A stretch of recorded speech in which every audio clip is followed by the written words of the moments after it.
el caminar nuestro exige que todo esto que hemos conocido de nuestra fe se encarne en nosotros, que viva en nuestros huesos, en nuestra carne, en nuestra sangre, en todo nuestro ser, porque si no, nuestra fe en vano es.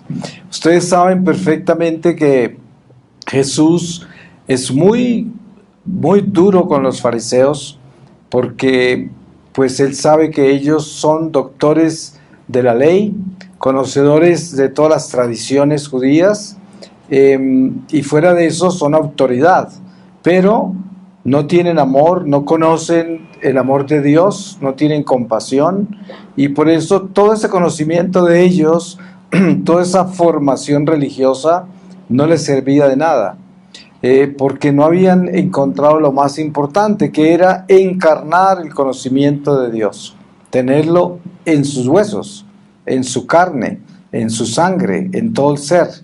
Y ese es el desafío de nosotros hoy. Hoy nosotros tenemos nuestros momentos farisaicos, nuestros momentos de fariseo, donde a pesar de conocer la ley, conocer los profetas, el evangelio, los apóstoles, los milagros de Jesús como el que acabamos de leer, sin embargo, con la naturaleza mala nuestra, causa del pecado original, que es el mal que está en nosotros, que nos inclina a pecar. Sin embargo, vemos con nuestros propios ojos cómo es que el pecado se abraza entre nosotros y nos tumba. Y nosotros muchas veces lo hacemos voluntariamente, porque ya estamos casi que acostumbrados a que nos tumbe el pecado. Entonces, simplemente nos acostumbramos también a confesarlo.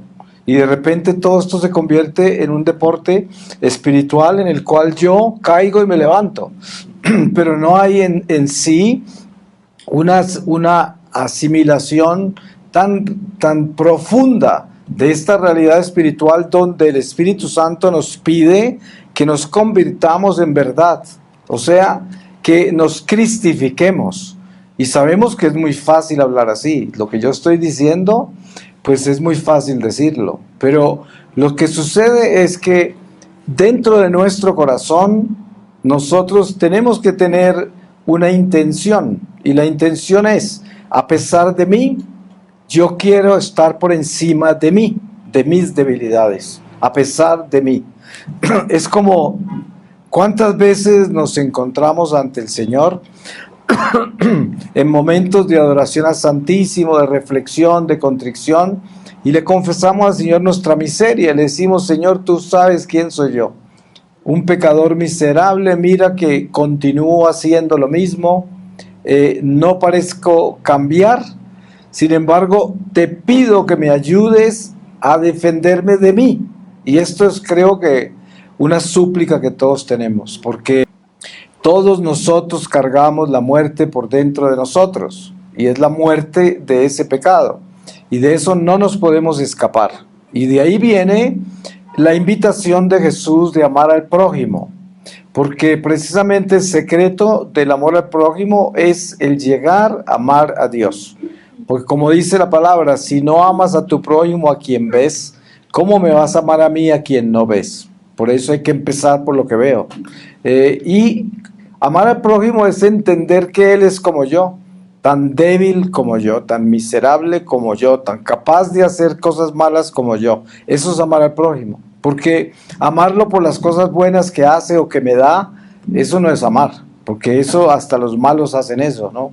Entonces, es amar por conocer nuestra condición. Ese es el verdadero amor. Es como el padre que verdaderamente tiene una pedagogía real con sus hijos, es aquel que entiende la desobediencia del hijo, el pecado del hijo, las cosas malas del hijo, porque las cosas buenas todos lo entendemos, todos nos entusiasmamos con las cosas buenas que hacemos. Es más, uno dice, hizo una cosa buena, es como, sí, porque eso no es ni tan frecuente, ¿no? Entonces, claro, pero la llamada espiritual del Evangelio, que es la formación central de Jesucristo, es: hay que amar al pecador. O sea, tengo que amar también mi debilidad, porque miren que Jesús le dice a San Pablo, esa vez que él le pide 3 veces que le saque ese aguijón de la carne, y le dice, yo me glorifico en tu debilidad. O sea, a pesar de toda nuestra miseria, el Señor nos ama. Pero, claro, no somos protestantes de decir, ya nos salvó el Señor, aleluya. Como quien dice, ya no hay que hacer nada, ya estamos salvados. Y eso es falso, eso es una herejía, ¿no? Porque todos nosotros tenemos que hacer el trabajo de nuestra salvación. Está garantizada si logramos hacer el trabajo. Y el trabajo es renunciar a las cosas malas, odiarlas.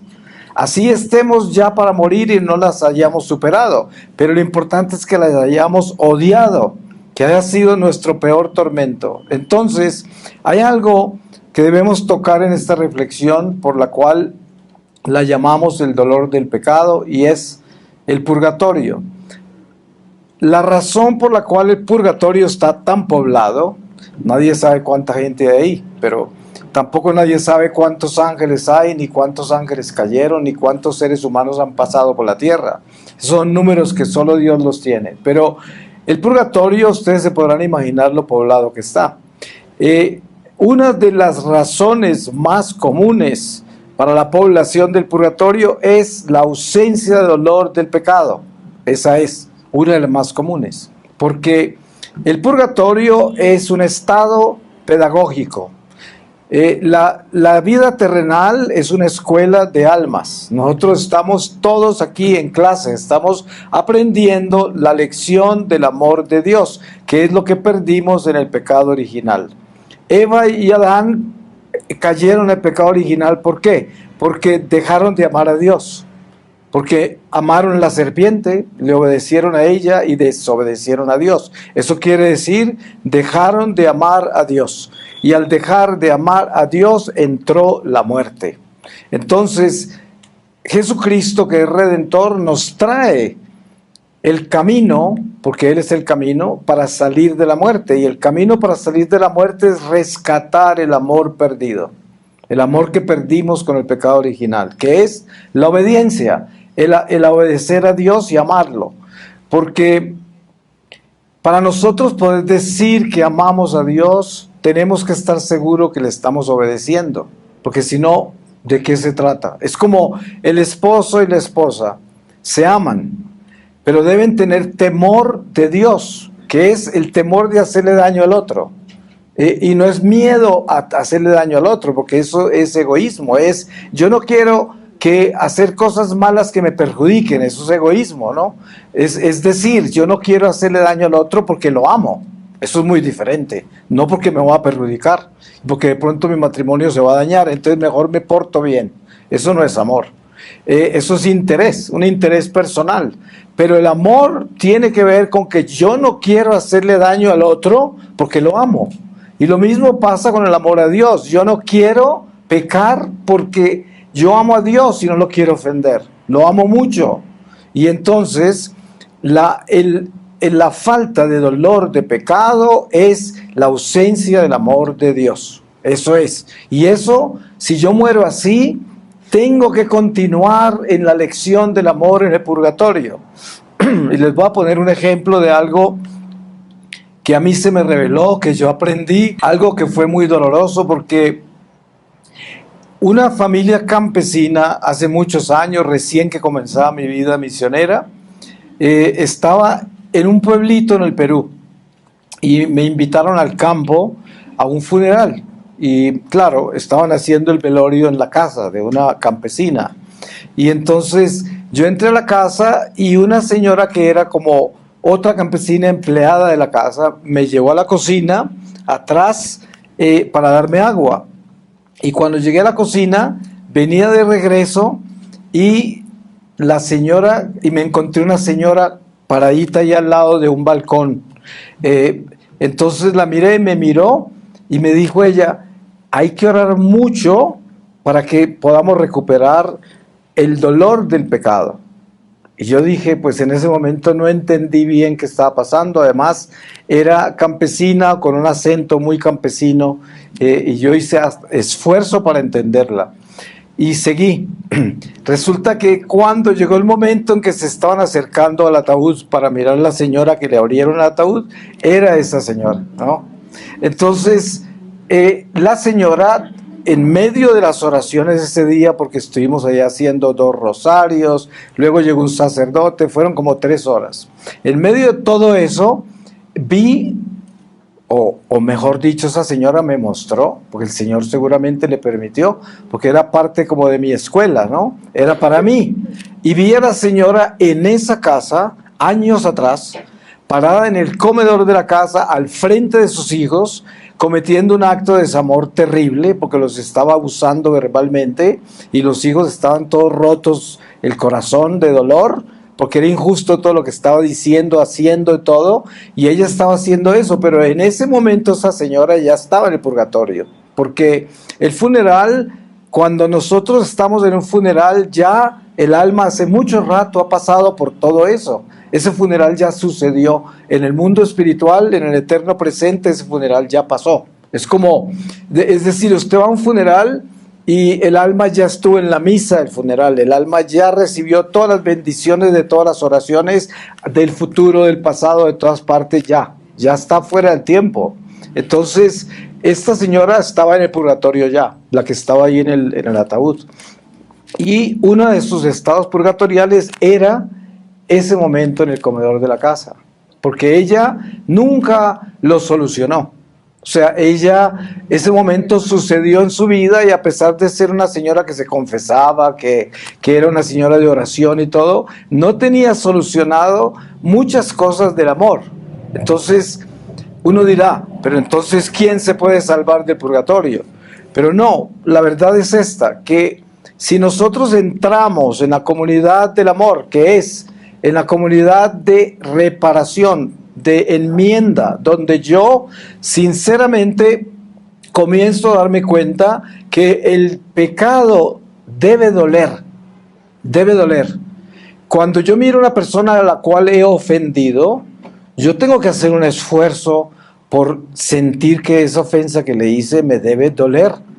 No simplemente debo decir, moralmente está mal hecho lo que hice. Eso está malo, porque eso lo prohíbe la ley de Dios, porque eso no se debe hacer. Claro, eso es totalmente intelectual. Eso no tiene amor. Eso tiene una conciencia natural, que es yo conocer el mal.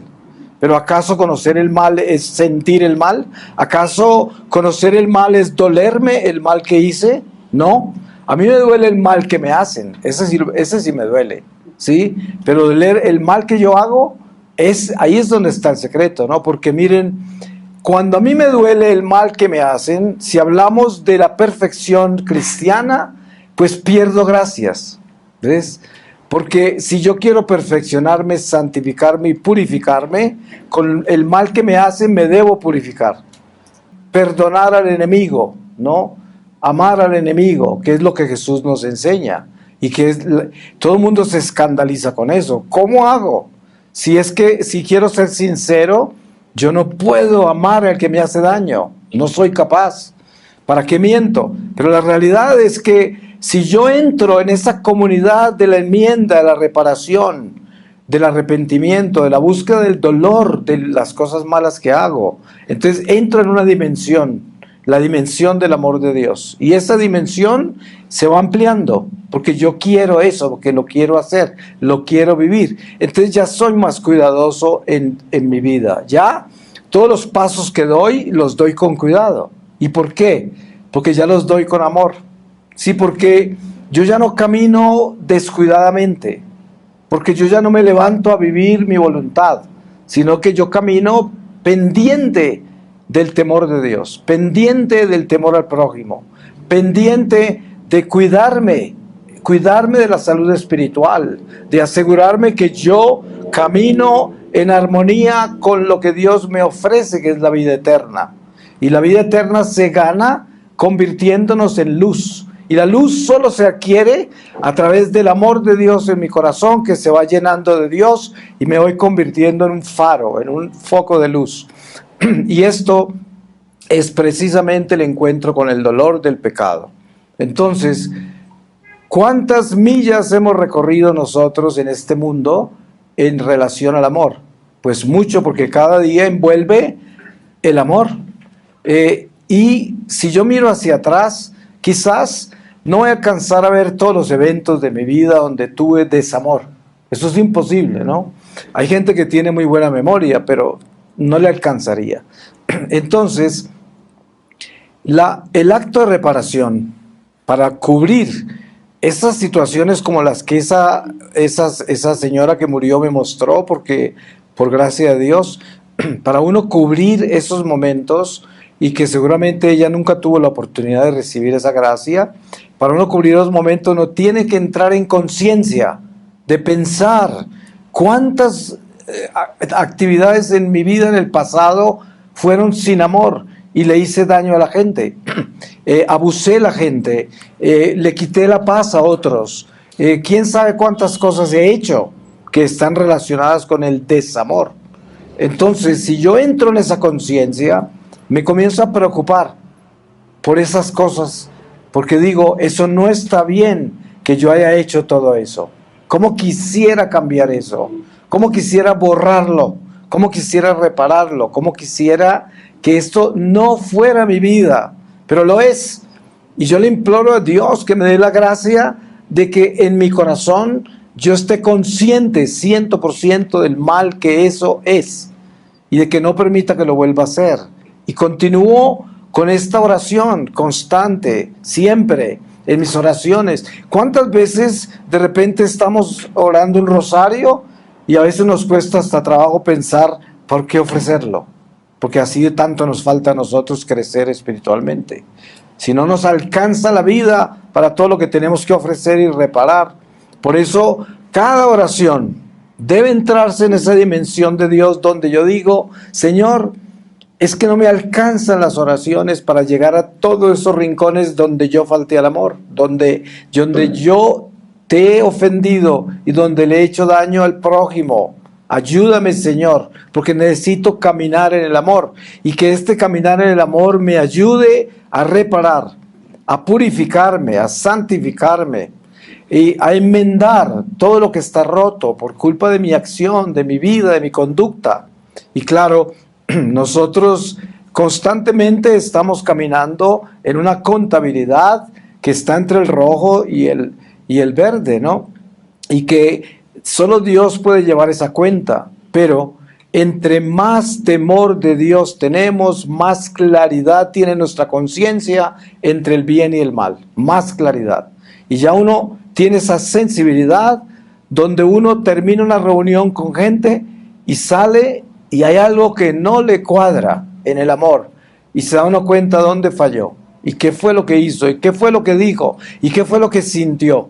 Porque dense en cuenta, ustedes se acuerdan que Jesús nos trajo una luz muy importante de lo que es la tentación consentida, que mucha gente no piensa en eso. ¿Se acuerda que él dijo que les han dicho de antaño no cometerás adulterio? Pero yo les digo, si miras a una mujer con deseo, ya pecaste, ¿sí? Entonces él lleva el pecado al hombre, lo lleva adentro. Y dice, no solamente se cometen pecados actuando en ellos, sino también sintiéndolos, viviéndolos, deseándolos, ¿sí? Y esto es un territorio que tenemos que concientizarlo.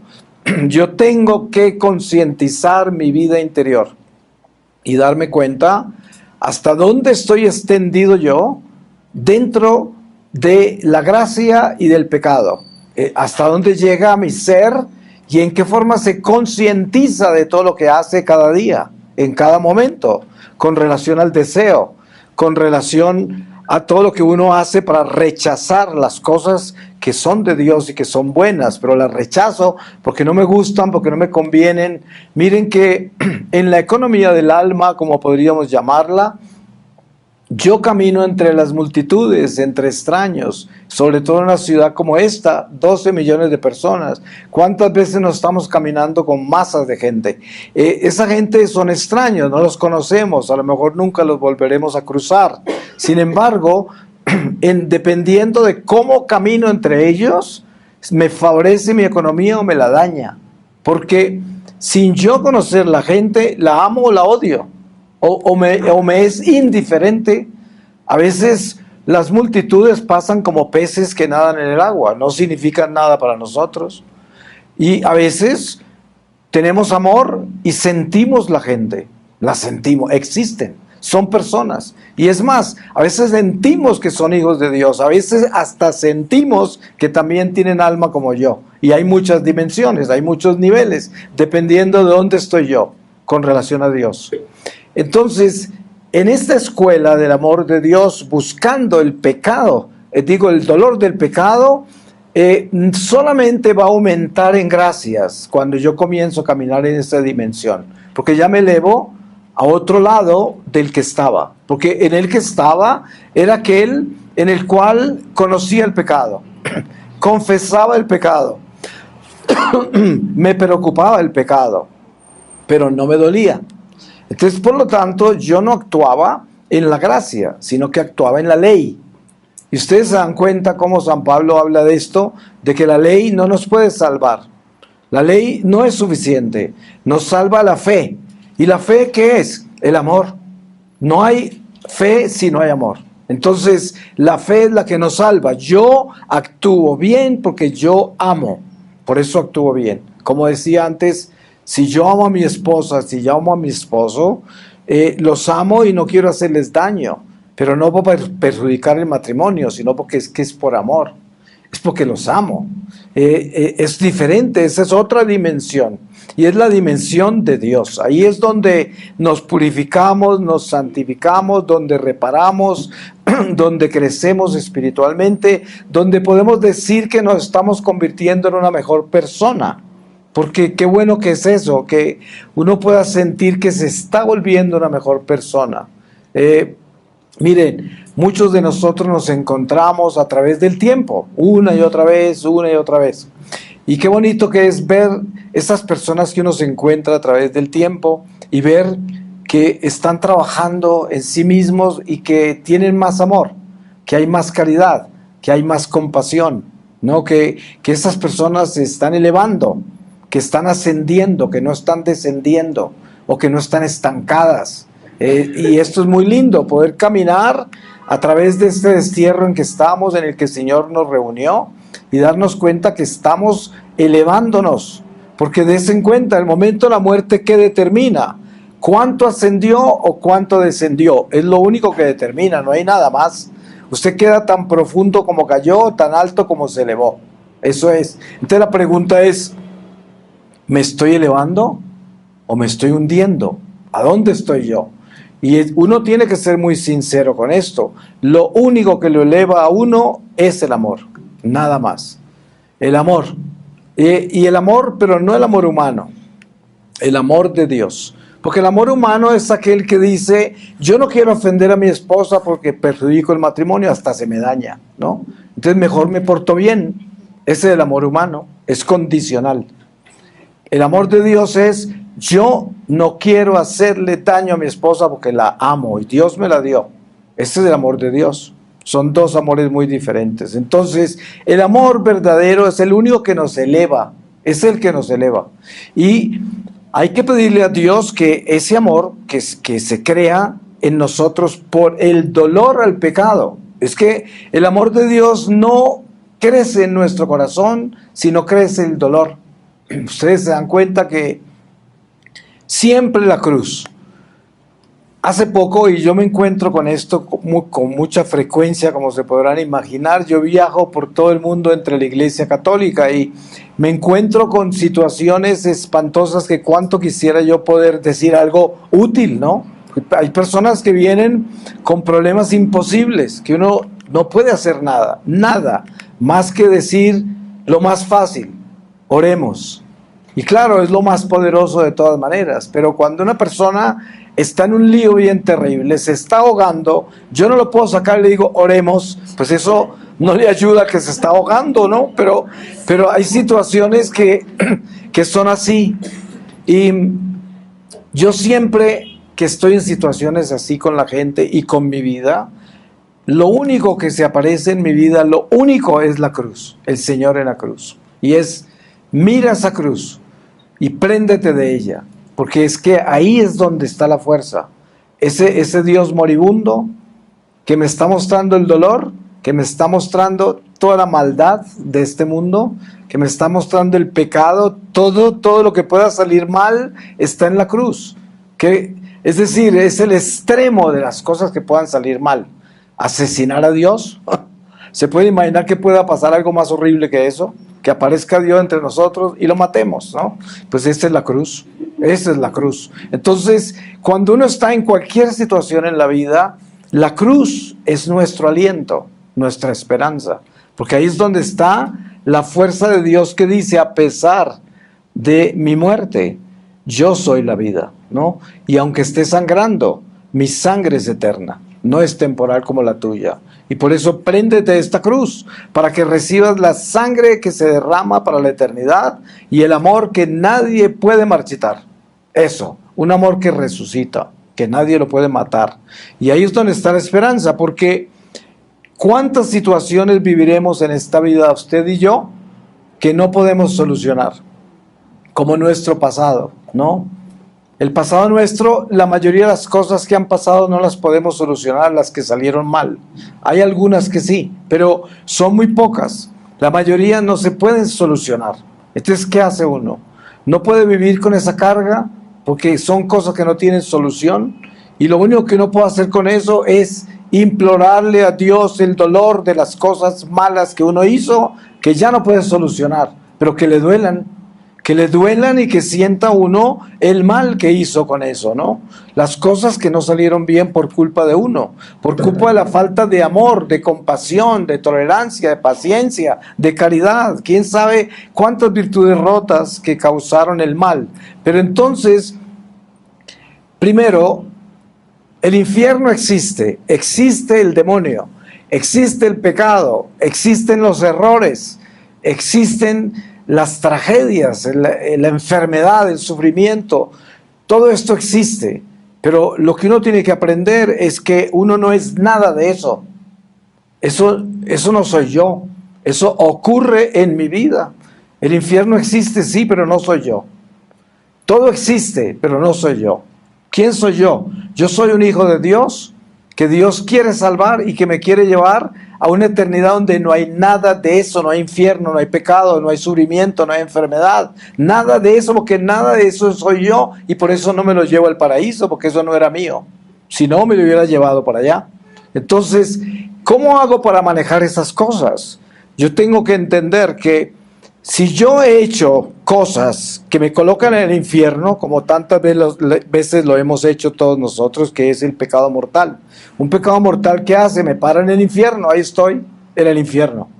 Y si me muero así, puedo quedar en el infierno eternamente. De pronto no, por la misericordia de Dios y la economía de mi alma, y quién sabe, ¿no? Pero todos hemos puesto los pies en el infierno. Todos ponemos los pies en el purgatorio todos los días. Y todos ponemos los pies en el cielo, porque son los actos del amor de Dios. Cada que estamos en misa, estamos en gracia de Dios, estamos bien con Dios, estamos en el cielo, saboreando las primicias de la ciudad de luz. Eso es lo que es la misa, ¿no? Y eso es lo que es la confesión. Cuando yo me reconcilio con Dios, entro en la gracia. ¿Qué es la gracia? La luz. ¿Qué es la luz? Dios. Es la salvación, es el cielo, eso es lo que es. Entonces, todo eso existe, pero no soy yo. Pero todo eso me forma a mí, me forma a mí. Es como yo estoy en el colegio, tengo un profesor, tengo materias para aprender, tengo superiores, tengo actividades. Nada de eso soy yo, pero todo eso me forma a mí. Y eso es lo que es la escuela de la vida. Por eso, yo no puedo estar preocupado por el infierno, ni preocupado por el pecado, ni preocupado por todas las cosas que están a mi alrededor que me forman. Lo que yo debo estar es vigilante y atento de vincularme a lo que me eleva, a lo que me hace crecer en Dios. Eso es. ¿Y qué es lo que hace crecer en Dios? La obediencia. Es entrar en Dios obedeciendo y amándolo. Y así todo lo que hago en todas estas áreas que existen en mi vida me forman hacia arriba, me van llevando hacia arriba. Tense en cuenta que todo lo de Dios es ascendente y todo lo del demonio es descendente. Y eso es lo que tenemos que asegurarnos, de que nosotros pertenecemos al ascenso de Dios. Por eso, el misterio de la ascensión del Señor al cielo es el misterio de la invitación de Jesús. Y Él dice, allá donde yo voy, allá los espero y les voy a preparar un lugar. ¿Y qué hizo Él? Ascendió. Y Él es el camino. ¿Y qué nos está invitando a nosotros? Nosotros no podemos ascender por sí mismos como lo hizo Él, porque no somos Dios. Por eso, cuando la Virgen es llevada al cielo, es asunta, no ascendió. Asunta. Y nosotros, para ser asuntos, tenemos que pertenecer a la ascensión del Señor, que es al camino, al camino. Entonces, Él nos ha localizado y estamos abajo, porque si no, Él no hubiera ascendido. Si hubiese estado arriba, estaba abajo con nosotros. Entonces, estamos abajo y tenemos que elevarnos de acá tenemos que salir. Y uno no puede perder eso. Jesús es nuestro GPS, es nuestro navegador. Sí, Él nos dio la localización. Él dice, están abajo, tienen que salir de ahí.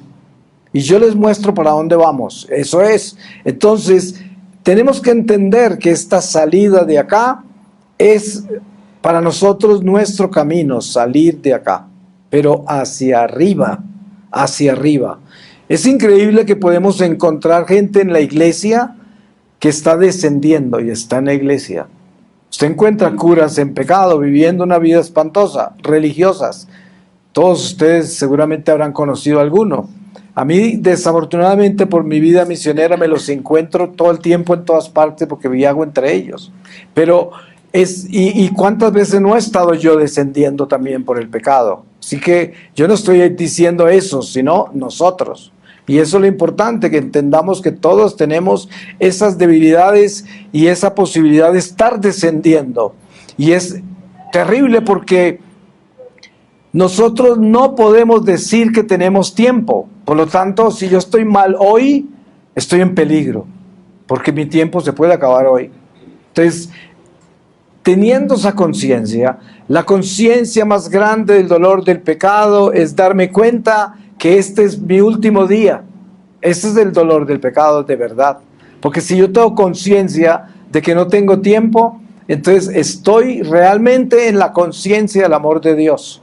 Pero si yo creo que tengo tiempo, dice, bueno, qué bueno que estas charlas me han servido tanto y seguramente que me van a ayudar mucho, y yo sigo allá después de todo esto en lo mismo, sin cambiar nada, sin superar nada, sin elevarme más, sin nada. Entonces, ¿de qué sirvió todo esto? De nada, porque yo pienso que tengo tiempo, como si estuviera en un proceso.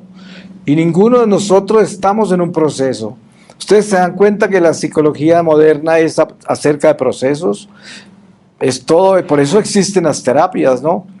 Y es la industria más grande que hay hoy en humanidades, terapias, porque todo el que llega y que dice, yo tengo un problema con el cigarrillo, que con el alcohol, que con el sexo, que con eso, y entonces lo colocan en un proceso para salir de eso.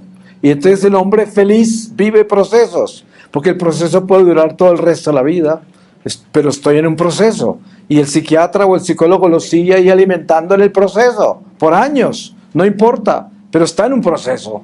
Pero resulta que San Juan el Bautista nos habla de lo que es Jesucristo, y es el hacha sobre la raíz. Ahí no hay proceso, es corte con el pecado, córtelo, ya. Ahí, eso no es de que vamos a entrar en un proceso. Con Jesucristo no hay proceso. Él dice, si este ojo te hace pecar, ¿qué dice? Metámoslo en un proceso para que no peque más. No. Dice, sácatelo, ¿sí? Sácatelo. Y ese es el Evangelio. ¿Se dan cuenta? Este mundo pervierte todo con la ciencia. La utiliza para sacar a Dios de en medio del hombre. Entonces le da al hombre unas libertades y unas posibilidades que son simplemente mortales, terrenales, no tienen sentido eterno de la vida, porque el proceso no nos lleva a la eternidad. El proceso lo que hace es edificar la muerte más de lo que ya está. Y por eso nosotros debemos siempre enfocarnos en crecer en aquello que se llama dolor de pecado, que quiere decir, yo tengo el hacha en la mano y le quiero dar a la raíz de mi pecado con el hacha. Yo no quiero esperar nada, sino que lo quiero tumbar ya. Y por eso hay una concientización sobre esto, y es que la voluntad de Dios está envuelta en eso. Por eso el ejemplo de San Pablo con que el Señor le contesta que Él se glorifica en su debilidad, es un ejemplo en el cual nos muestra que muchas veces Dios, cuando sabe ya que yo detesto el pecado que hay en mí, un pecado cualquiera, y ya sabe Dios que yo lo odio, Él muchas veces con ese pecado nos purifica y nos santifica y no permite que lo superemos. Pero el día de la muerte, ese pecado ya estaba superado y no va a aparecer ante el tribunal, porque el Señor permitió que ese pecado permaneciera en mi vida, a pesar de yo odiarlo, detestarlo, que con Él me purificó. Y eso es lo que le enseñó a San Pablo, porque ese pasaje enseña eso exactamente. Le dice el Señor, mi gracia te basta, yo me glorifico en tu debilidad. Como quien dice, yo ya entiendo que odias y detestas ese pecado, que lo llamaste como un demonio que subió de los infiernos a atormentarte. Yo sé, yo entiendo, Pablo, pero no te voy a sanar. Mi gracia te basta, me glorifico en esa miseria tuya, me glorifico. Entonces hay casos así. Es como lo que nos sucede a nosotros por voluntad de Dios, las cosas malas que vienen a nuestra vida. Hay cosas malas que son consecuencia de nuestros pecados. ¿Cuántas no son? ¿Cuántas no sabemos nosotros que por culpa de nuestros actos hemos tenido problemas gravísimos? Pero hay otros que no son consecuencia de nuestros actos, sino voluntad de Dios. San Pedro es probado por el diablo, pero Dios le dio permiso al diablo para probar a San Pedro, por eso lo negó 3 veces. Esto es una voluntad de Dios, y el mismo Pedro escribe en una de sus cartas, dice, si eres probado por culpa de tus pecados, por el adulterio, el asesinato, el robo, eso no te ayuda en nada, eso no te purifica nada, eso te castiga, es un castigo. Pero si eres probado por voluntad de Dios, eso te va a purificar, te va a elevar, te va a santificar, porque Dios corrige al que ama, Dios purifica al que ama. Entonces ahí debemos tener en cuenta que hay aspectos de nuestra vida cristiana en los cuales la voluntad de Dios está envuelta misteriosamente y ocurren cosas absurdas, pero es que Dios las quiere así, porque así nos santifica. Muchas veces hay personas que escogen una pareja para un matrimonio y esa pareja llena todos los cuadros, y es una persona que después de pensarlo tanto, después de dirección espiritual, después de todo parecía que era, y que este es el enviado de Dios y este el que venía, y esto, y después aparece en el matrimonio que es una total tragedia, que resultó que era una persona que nada que ver con lo que yo esperaba. Entonces, pero resulta que si era verdad que Dios trajo a esa persona a su vida, porque con esa persona no solamente se puede purificar a usted, sino salvar esa alma también, ¿no? Entonces hay muchas cosas misteriosas que suceden, que no tienen sentido humano, no tienen orden humano, pero tienen orden divino, ¿sí? Y por eso mucha gente se confunde con su vida, porque no entiende, porque tiene la vida diseñada de acuerdo a sus expectativas. Entonces dice, ¿por qué yo esto? ¿Y por qué el otro sí? ¿Por qué el otro aquel? Porque ese es el problema humano, que es compararnos con los demás y pensar que yo no tengo la justicia de Dios porque los otros recibieron y yo no, o lo que fuera, cualquiera que sea la situación, que es una economía humana que no tiene nada que ver con la economía de Dios. Entonces, entrar en la dimensión del amor de Dios a través del dolor del pecado es un llamado esencial para elevarnos hacia la gracia de Dios. Mucha gente cree que no puede llegar al cielo desde la tierra, y están muy equivocados, porque sí se puede llegar al cielo directamente desde acá. Y es que para eso la condición esencial de la elevación al cielo después de esta vida es odiar el pecado. Eso es odiarlo. Eso no quiere decir que usted lo va a superar en vida. pero ódielo, detéstelo, húyale, entrégaselo al Señor siempre, ponga el pie encima. Miren, en nuestra iconografía católica aparece San Miguel parado en la cabeza del diablo, aparece la Virgen parada en la cabeza de la serpiente, y la gente se arrodilla a la estatua de San Miguel. Gracias por aplastar ese demonio, San Miguel.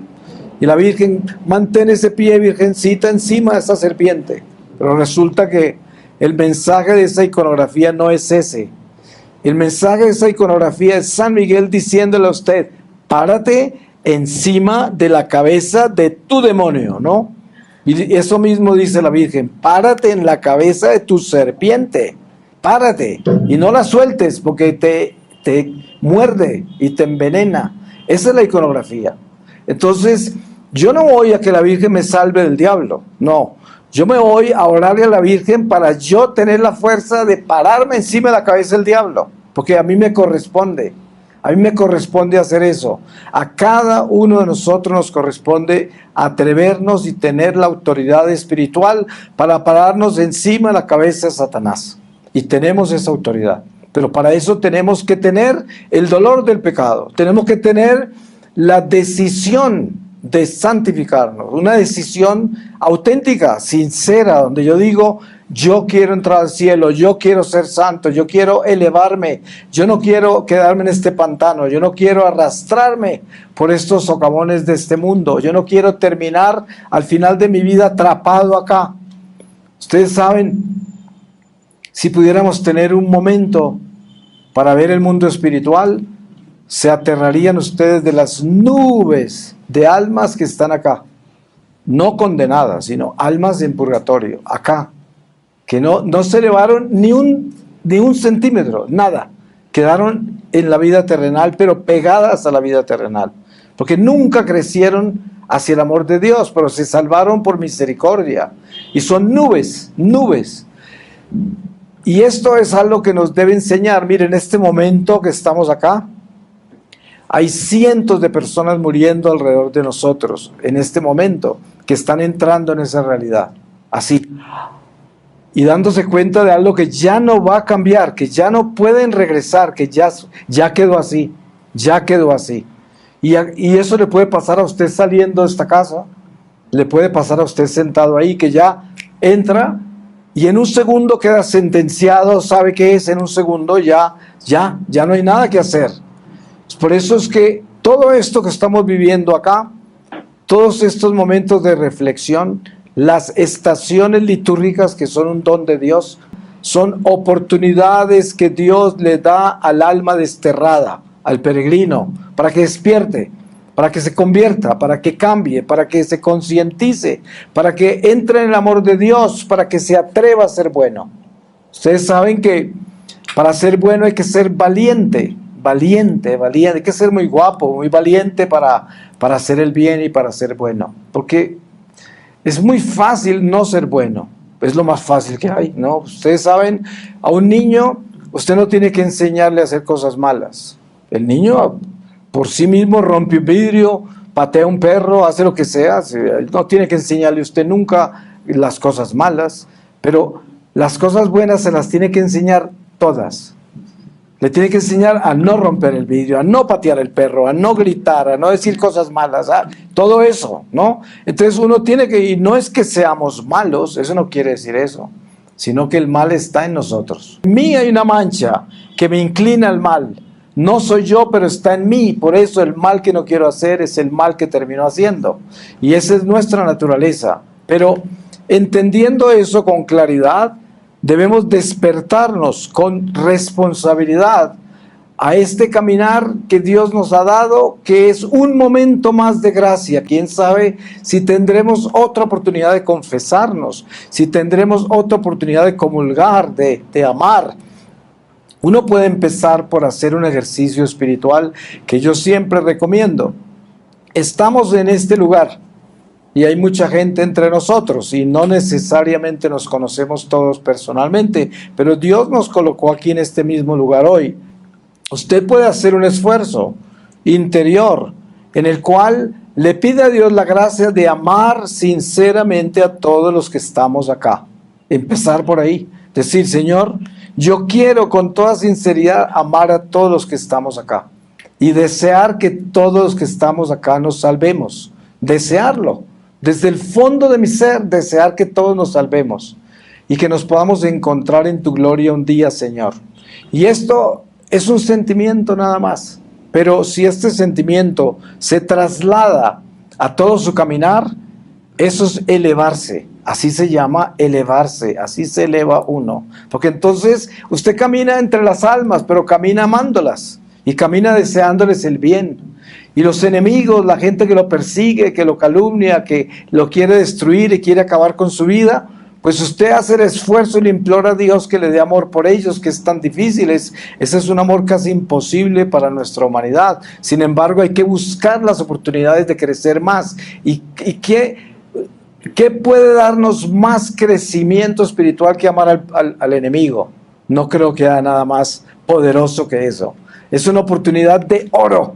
Ustedes se pueden imaginar las almas del purgatorio diciendo, ¿por qué no amé a mis enemigos? Ya estarían a puerta del cielo. Claro, porque eso son las oportunidades de la vida que Dios nos da para que crezcamos de verdad. Y por eso es que Jesús colocó el amor al prójimo como ese mandamiento, ¿no? Como algo tan importante.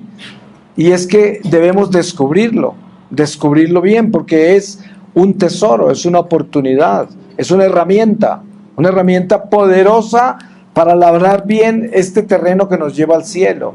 Pues le damos gracias a Dios y lo bendecimos, porque Él es bueno, misericordioso, paciente, compasivo, y sobre todo que sabemos que este momento nos lo dio Él, y que Él está acá, entre nosotros, y que está en nuestros corazones, y que nos está hablando, y que nos habla con claridad, y que nos dice exactamente lo que tenemos que hacer en una forma muy sencilla.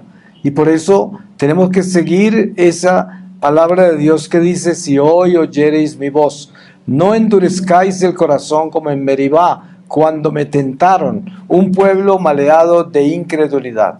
Y eso es lo que siempre dice Dios. Él está acá con nosotros, nos habla, quiere que nos salvemos y quiere que no nos enredemos pensando que tenemos tiempo para cambiar. No lo tenemos. El cambio tiene que ser ya. Amén.